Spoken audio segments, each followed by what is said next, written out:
Hi there. So I saw this hack online, so I decided to try it on my own. You need a mop stick. Oh yes, with attachment. So I had this attachment that it has been lingering around. So I decided to put it into a good use. So this is it, the attachment and the mop stick. So I'll have to hold it down to hold it from not moving to secure it properly. So the attachment has to go around the mop stick. So this is it now. I hope it comes out as what I've seen so far though.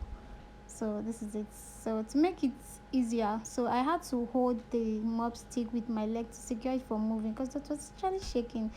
So I'll have to hold the top of the mop stick. This will help it to wrap the mop stick quicker. So this is it here, right?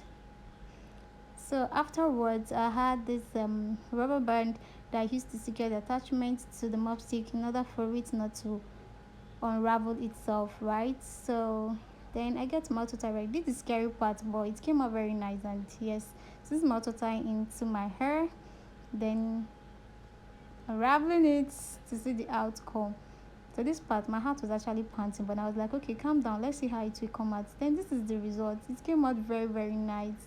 I could actually get this same exact coil with rollers, but I wouldn't have gotten this length. So this is it. Now I had to add mousse in order for it to secure, to make it strong, because I had a plan of splitting it afterwards. I wanted to see the outcome of it when you split it. So this is the outcome.